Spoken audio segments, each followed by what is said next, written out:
Buenas tardes. En esta oportunidad les voy a presentar la modelación espacial para el cambio climático con el caso específico del downscaling espacial. Mi nombre es Mariana Durán. Bueno, el cambio climático se estudia principalmente mediante modelos climáticos globales. Estos son llamados por sus siglas GCMS.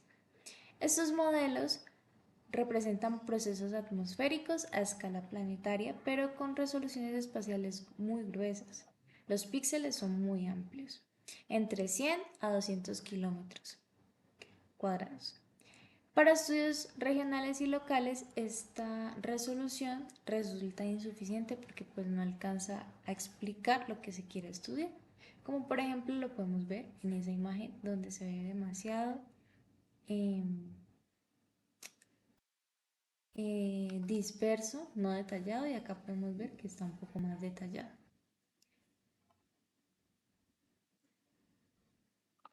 Ahora bien, ¿qué es el downscaling espacial? El downscaling es un conjunto de técnicas que permiten traducir información climática global a escalas regionales o locales. Su objetivo es mejorar la representación espacial del clima, por ejemplo, incorporando características locales como topografía, uso del suelo o influencia costeras, como para dar un ejemplo. Es clave para evaluar impactos, vulnerabilidad y adaptación al cambio climático. Como podemos ver en la imagen, los píxeles son tan grandes que no se alcanza a ver con detalle el fenómeno estudiado, que en este caso de la imagen es temperatura, pero con el downscaling podemos ver ese patrón muchísimo más diferenciado entre los rangos de la temperatura, en ese caso. ¿Por qué es necesario el downscaling? Bueno, en los GCMs no representan adecuadamente fenómenos locales extremos, porque suavizan gradientes climáticos temporales. A su vez, muchos sectores requieren información a escala fina, como por ejemplo los drenajes o los recursos hídricos, son estos de acá, deslizamientos, movimientos en masa, flujo de lodos, etc. Inundaciones, agricultura, planificación territorial. Con el downscaling se puede vincular el clima global con decisiones locales. Ahora vamos a pasar a los tipos de downscaling. Tenemos por una parte el dinámico y por otra parte el estadístico. En el dinámico se usan modelos climáticos regionales, que son los llamados RCMs, que resuelven explícitamente ecuaciones físicas del clima. Las resoluciones típicas son entre 1 y 50 kilómetros y tenemos ventaja, mayor coherencia física, mayor representación de procesos atmosféricos y como desventaja, un alto costo computacional y heredan los errores del GSM. Ahora, para el estadístico, este se basa en relaciones estadísticas entre variables de gran escala, que son las predictoras, y las variables locales observadas, que son las predictandas.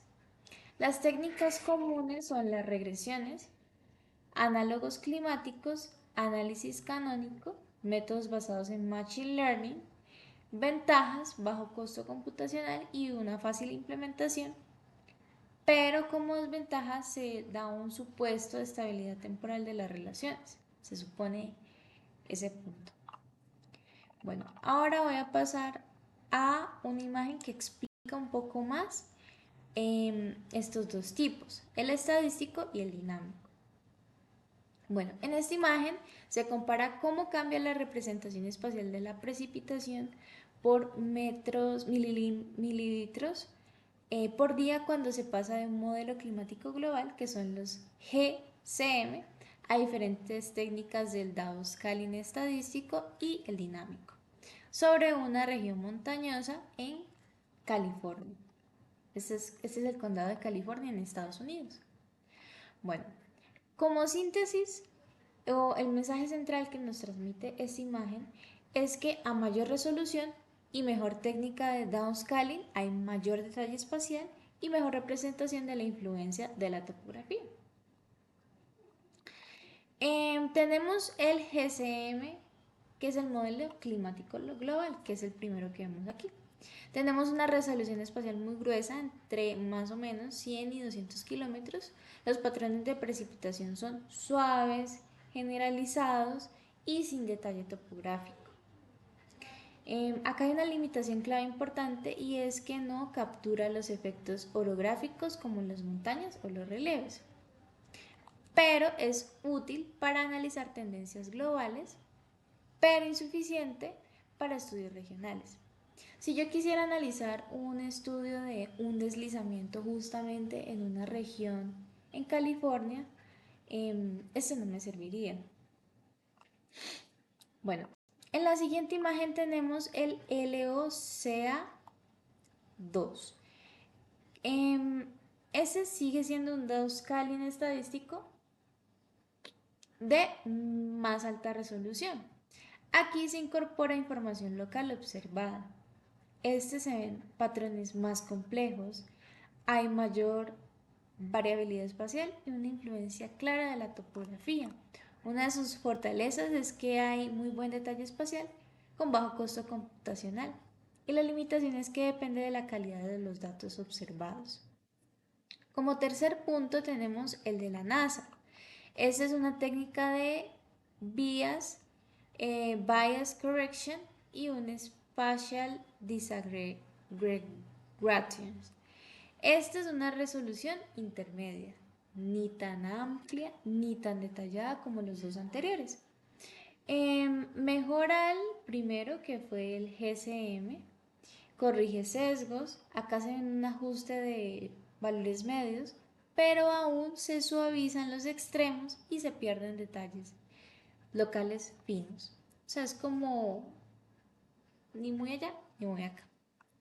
Ahora finalmente el RCM es el modelo climático regional del que estamos hablando hace poco y este resuelve ecuaciones físicas del clima, ese ya es el dinámico. Representa explícitamente la precipitación orográfica y la interacción entre atmósfera y topografía, es como un punto medio. Muestra patrones más realistas y una de sus ventajas fuertes es la coherencia física, pero una alta limitación computacional. Vamos a pasar finalmente a las técnicas estadísticas frecuentes. En estas técnicas tenemos tres importantes, empezando con el método delta o el change factor. Este aplica cambios proyectados del GCM a datos observados. Ahora el bias correction ajusta medias y distribuciones y finalmente el quantile mapping corrige toda la distribución, es útil para extremos climáticos y son estas técnicas utilizadas para estudios hidrológicos y de riesgos.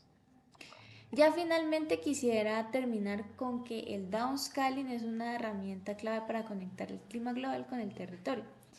No elimina la incertidumbre, pero mejora la utilidad de la información climática, dependiendo del objetivo del estudio, de la escala espacial y de los datos que se dispongan. Muchísimas gracias.